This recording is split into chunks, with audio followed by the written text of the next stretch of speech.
Minhas amigas e meus amigos, chegou a hora do nosso encontro, nesta terça-feira, 11 de abril. Em 11 de abril de 1357, nascia o futuro rei de Portugal, João I, o mestre de Avis, o primeiro da dinastia de Avis, também conhecido como o João Boa Memória. Então, em homenagem à boa memória de João, eu queria falar de uma história, porque estou hospedado dentro da história e quero convidar vocês para participarem dessa história. O João I casou com a neta do rei Eduardo III da Inglaterra, a Filipa de Lancaster, que aqui é chamada de Filipa de Lencastre. E esse é o nome da praça aqui na frente. Eu abrindo a janela do meu quarto, eu dou de cara com um restaurante Avis, que também lembra a história. O casal teve 8 filhos, um deles, Henrique, o navegador, o nosso infante Dom Henrique, que na escola de Sagres estimulou as navegações portuguesas pelo mundo, inclusive descobrindo o Brasil. Por isso eu disse para vocês que essa é um mergulho na história, né? E o hotel se chama Infante de Sagres. É um hotel referência na Europa, inclusive por causa desses vitrais aí que estão atrás de mim, do Ricardo Leone. É um hotel no estilo do século passado, do início do século passado, embora ele tenha sido fundado no meio do século passado. Então, vamos caminhar juntos por essa história e falar um pouquinho da história de hoje no Brasil.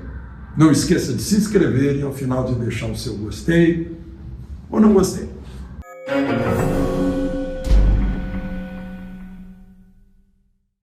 Bom, então vamos à história contemporânea do Brasil, pegando ontem.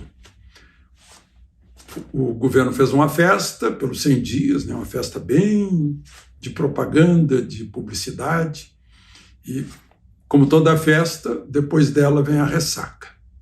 E hoje veio a ressaca do FMI, dizendo que o Brasil não vai crescer o que estava esperando.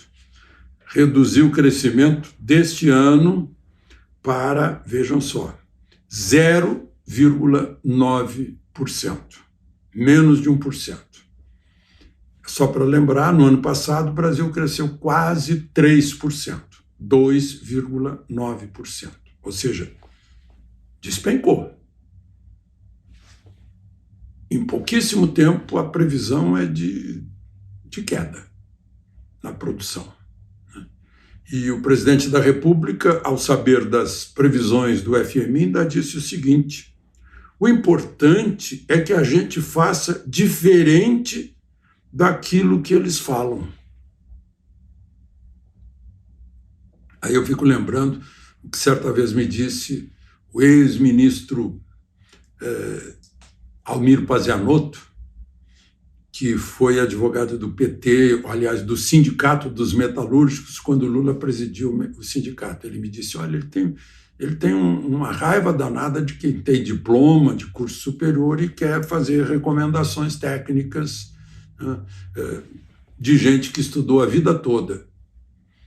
Ele não gosta, como não gostou da previsão do FMI. Bom, pelo menos nós temos um número bom aí na inflação de março, né? Porque o perigo era ter estagflação, ou seja, a produção caindo, o PIB caindo e a inflação subindo. A previsão de fevereiro dos 12 anos anteriores, aliás, previsão não, uma constatação da inflação dos últimos 12 meses em fevereiro, estava em 5,6%. É bom a gente lembrar que a meta é 3,25%. Só que agora, em março, com o comportamento dos preços, os últimos 12 meses ficaram em 4,65%. Já está dentro do aceitado pela meta, que vai até 4,75%. Está dentro da tolerância, pelo menos. Essa é uma notícia que cria uma boa expectativa, pelo menos quanto à inflação. Quanto ao PIB, É o que está dizendo o FMI. Bom, e a propósito, hoje de manhã, conversando ao vivo com os meus companheiros da Rádio Guaíba de Porto Alegre, eles me perguntaram quais são as chances de um impeachment de Lula. Ou seja, em 100 dias já está se falando em impeachment. Entraram 7 pedidos de impeachment, 3 já foram para o arquivo. O maior deles foi do fim de março, 33 deputados assinaram, né? E qual é a possibilidade? Impeachment é um julgamento político. O Jânio Quadros me disse que deu as costas para o Congresso, acabou renunciando. Se ele não tivesse renunciado, acabaria sendo impedido de continuar a governar, porque deu as costas para o Congresso. O Collor também se manteve distante do Congresso e acabou perdendo o mandato, né? Dilma, a mesma coisa, era criticada até pelo PT. Por quê? Porque não convivia com o Congresso. Onde é que eu quero chegar? É que hoje em dia tem gente que não está satisfeita, inclusive dentro do PT, com a administração política do ministro político Alexandre Padilha, nem do gabinete civil Rui Costa. Há queixas. E se a gente olhar o resultado das eleições para deputado e senador, a gente está vendo que a Câmara e o Senado têm uma maioria fácil de direita.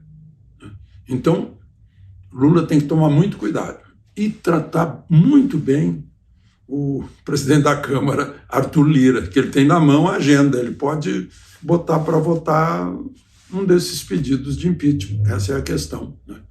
É por isso que o presidente Lula, a ex-presidente Dilma odeiam tanto Michel Temer, né? Substituiu, mas o ódio se espalha sobre o presidente da Câmara, né? Que acabou incluído aí no Lava Jato e tal, né? Mas foi o presidente da Câmara que botou na agenda. Como Rodrigo Pacheco não põe na agenda de votação os pedidos de impeachment de ministros do Supremo. Tá muito na mão de um só, nas duas casas, essas questões, né? Fica quase um autoritarismo, um arbítrio de um, né? Um poder numa pessoa. Não tem nada a ver com o Congresso Nacional, que é o poder dividido entre todos, né? Bom, eu falei em Supremo. Lewandowski está se aposentando um mês antes da aposentadoria obrigatória dele, quando faz 75 anos em maio. Ficou todo mundo perguntando o que foi que houve. Por quê essa antecipação em um mês? Até hoje ninguém entendeu por que Joaquim Barbosa caiu fora do Supremo. Renunciou. Ele poderia ficar até 75 anos de idade, né? Eu tenho a impressão que ele não tinha 50 quando renunciou. Não lembro bem. Mas, enfim, por quê? Aí ele explicou que por exigências da atividade acadêmica. Ué, mas de uma hora para outra? Até agora ele teve a tal atividade acadêmica e de uma hora para outra houve uma exigência maior. Aliás, na atividade acadêmica ele vai passar o resto da vida tendo que explicar o que foi que ele fez com o artigo 52 da Constituição no seu parágrafo único no julgamento de Dilma, que ele presidiu no Senado. Porque lá está escrito, eu até anotei aqui para não esquecer nenhuma palavra, lá está escrito no parágrafo único, né, sobre a condenação do presidente da República por um julgamento com no mínimo 2/3 dos senadores, limitando-se a condenação à perda do cargo com inabilitação por 8 anos para o exercício de função pública. Mas ela não foi inabilitada por 8 anos para o exercício de função pública. Por quê? Porque vai ter que explicar na academia, principalmente, né? Nos cursos de direito. Vai ter que explicar. Porque a gente lê na Constituição que é mandatória, está mandando que seja assim. Ninguém pode alterar a não ser por uma emenda constitucional, que precisa passar pela Câmara e pelo Senado em 2 votações, né, de 3/5 ou de 60% dos votos. No entanto, foi ali assim, no chute, né? De repente, vai ter que explicar. Até hoje ninguém entendeu isso. Bom, gente, aí tem uma outra coisa. Ele está saindo e deixando Sérgio Moro, que é senador agora, mas numa acusação do tempo em que ele era juiz de primeira instância, no Supremo. Como assim? A acusação daquele advogado Tacla Duran, de que ele e Dallagnol estavam fazendo extorsão com o advogado e tal, né? É de novo a palavra do advogado, né? E o caso está no Supremo, e Lewandowski manteve o caso no Supremo, né, diante de um recurso de Sérgio Moro, dizendo: olha, a minha jurisdição não é o Supremo. Juízes federais são julgados pelos tribunais regionais federais, né? É estranho isso. Mas, enfim, tem tanta gente no Supremo que é da primeira instância, eu estou dizendo tanta gente mesmo, aí umas quase 2.000 pessoas. Como explicar isso? Eu não sei. Não sei se... Quem é o Rui Barbosa que vai explicar uma coisa dessas? Bom, eu estou vendo declarações do ministro da Justiça. Ele está apertando as plataformas de redes sociais, porque ele pensa que são as redes sociais e as plataformas que provocam ataques às escolas. É para fugir da solução real, da causa real, que eu tenho falado com vocês aqui, que é a estrutura legal e judiciária do país, são as leis. São as leis que protegem o criminoso, eu já demonstrei aqui, vocês sabem disso.